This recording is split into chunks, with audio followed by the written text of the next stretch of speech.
Hello my beloved cat fanatics, it's me again, Kathy, your Ilocana Ilongga Bisaya gal. Welcome back to my channel and happy Halloween! So for today's video po, we are going to set up a little table outside the house for the trick-or-treaters, and of course I also did something for my face, my costume, so I am also celebrating the fun Halloween here in Las Vegas, Nevada. So let's set up our table.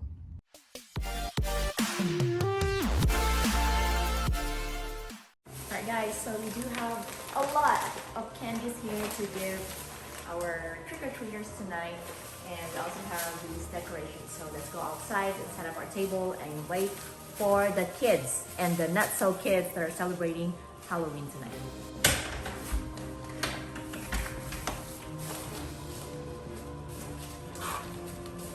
So, first things first, let's set up the table.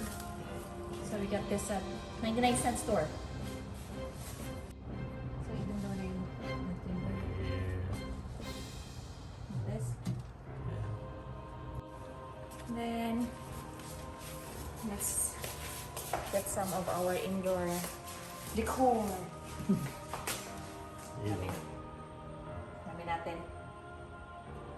Isipin lastada na ito ni Lumal. Dami natin para may pang-decorate sa labas.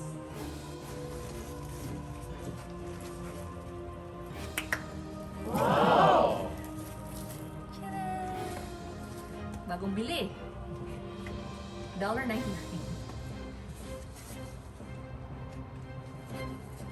Laman niya lang kasi as you can see, gumagalaw ang mga dahon.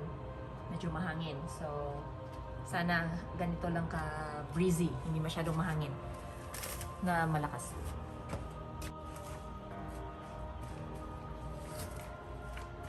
We're gonna face it this way later. Ito ang nakatakot. Ito ang lili pa rin.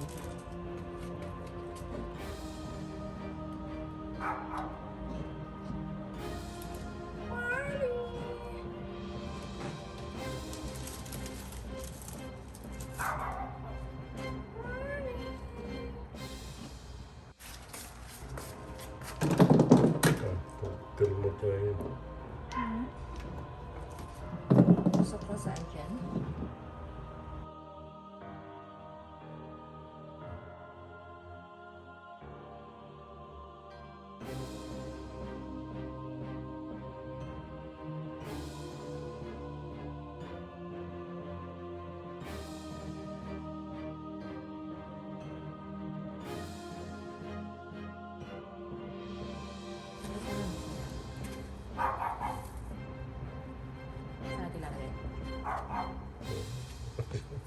It's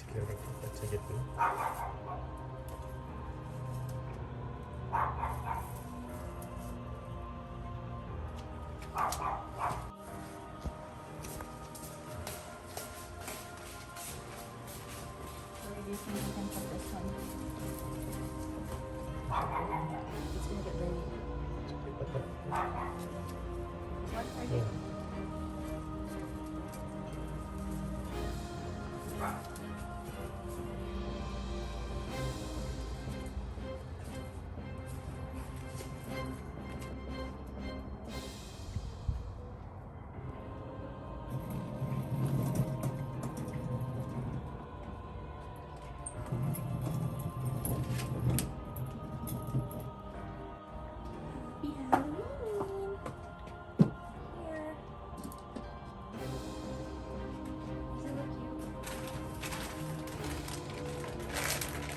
Plano ko sana guys, i-ano ko to, planning to pack them by group, by pack na ibibigay. But, kasi wala pa masyadong bata. We'll try to do it.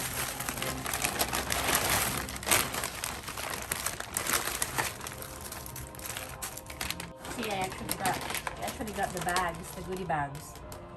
You know, maybe, ano pa, ilagay ko dyan.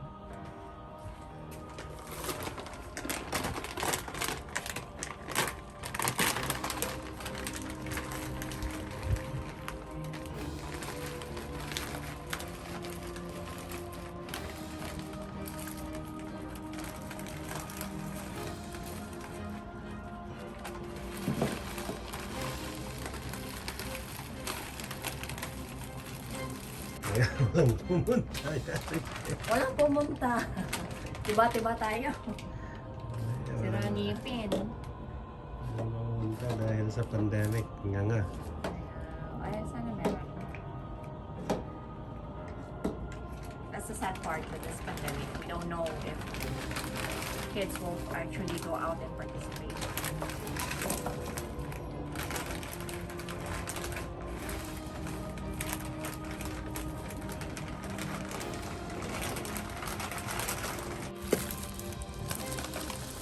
Diba ang saya?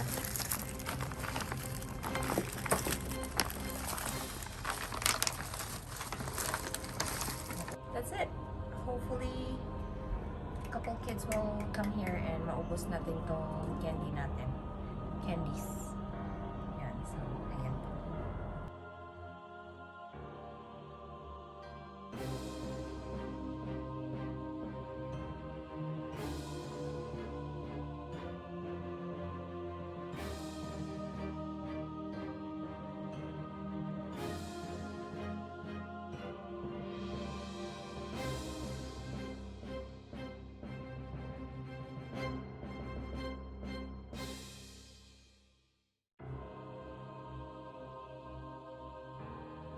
Okay guys, so it's already 6:34 at night, and compared to the amount of candies that we had earlier, yan na lang yung natira ko, konti na lang.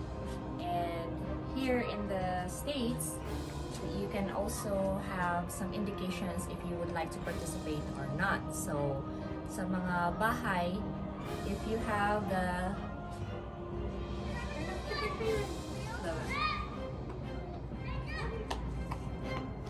look at you! Hello. Hi! Ask them. Trick or treat. Ask them. Trick or treat. Happy Halloween. Thank you. Is it okay to take a picture of her? Yeah. Is it? Oh, yes, ma'am. Is that okay with you, Ben? Yeah. Is that okay? Oh, alright. Alright, so, as I was saying, there are a couple of indications if you would like to participate in trick-or-treating. So, sa front porch ninyo, if the light is on, that means you are in for trick-or-treating. Hi! Trick or treat, Peppy. Batman! Trick-or-treat. Oh, you're so cute too. Thank you. Trick or treat. Happy Halloween. Ooh, here. Happy Halloween. Hi. Happy Halloween. Oh, thank you so much.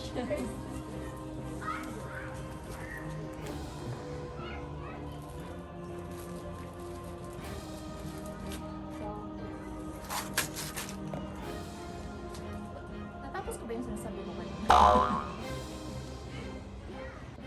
yung sinasabi ko kanina, kung hindi ko man po natapos, ang sinasabi ko kanina is, kung palatandaan ninyo, kung nakabukas yung ilaw sa front porch ninyo, that means na nagpa-participate kayo sa trick or treat. Pero kung patay na, let's say, ubos na yung candies ninyo, or you don't really want to participate in the trick or treating, just turn it off and then the kids know that not to go to your house. So, yun po yung tradition nila at indication nila dito for trick or treat.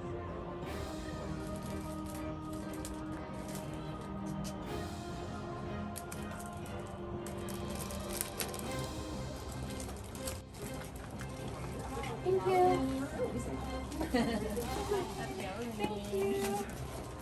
Happy Halloween. Happy Halloween. Can't even make that. Thanks. Happy Halloween. Hi. Oh gosh. Say trick or treat. Hello. Look at this whole thing. Oh my gosh. Happy Halloween. Happy. Oh, say thank you. Happy Halloween. Thank you. Oh, thank you. Happy Halloween. I'm getting a lot of ideas for next year's Halloween. Oh yeah. Grandma's gonna set up a little thing, and she's gonna pre-package the candy. She's like my bucket, where it's not my bucket.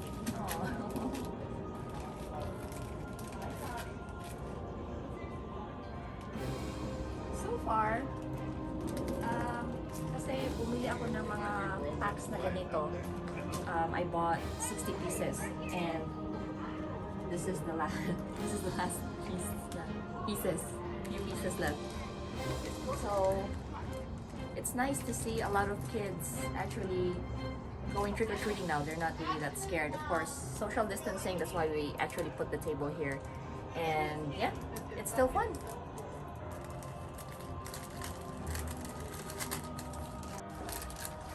Tayo lang yata ang may ganito dito eh.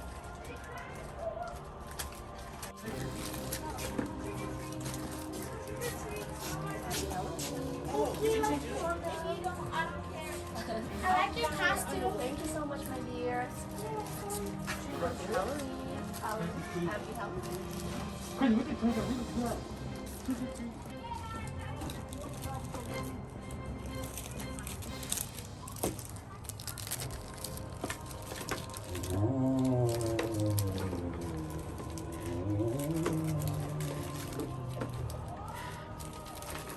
Hindi ko na yan i-edit.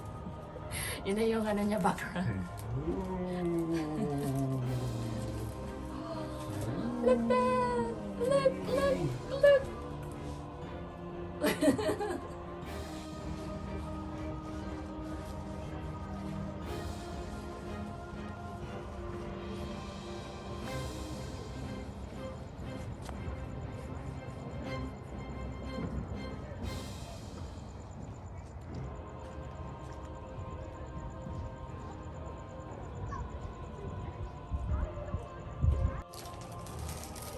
Ito na lang ang natira. Libre naman ang 3, 4.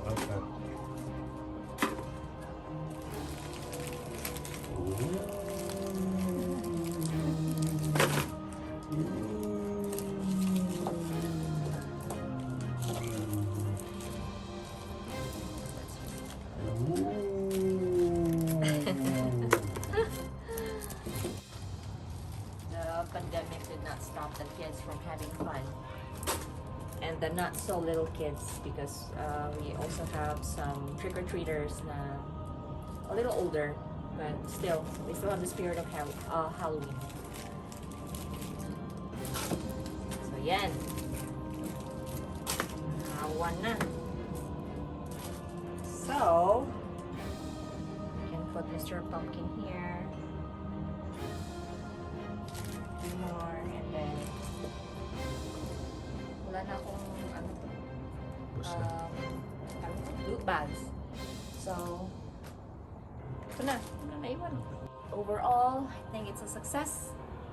I'll just wait for a few more kids and then we will be out of candies, and then turn the porch light off. That means we're done for the night. Dapat pala yung costume ko match dito sa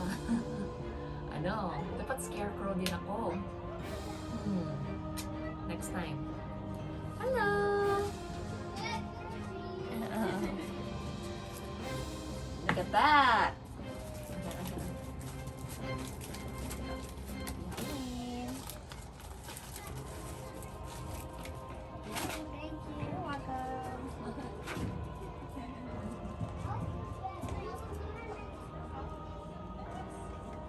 Halloween is the best stuff. Oh. There's big.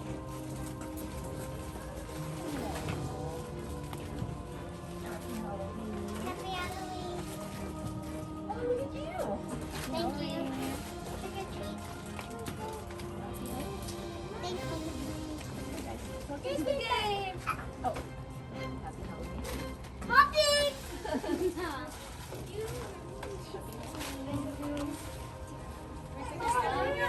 There's one in the street. There's Happy Halloween.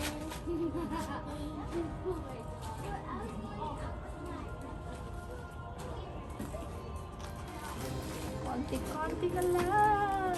Ito na lang. We're ready to close our store for the night. May natira pa naman, but not that much. Overall, it was such a fun experience. So it's time for our light porch light to be turned off. I hope you guys enjoyed this video. Please don't forget to like and subscribe to my channel. Please don't forget to follow me on Facebook. My Facebook page is Bisayang Ilocana, together with my Instagram page is also Bisayang Ilocana. Again, this has been Kathy, your Ilocana Ilongga Bisaya gal, always saying, don't let anyone turn you away from your purpose and always live life for what it's worth. Thank you so much for watching. Happy Halloween. Bye!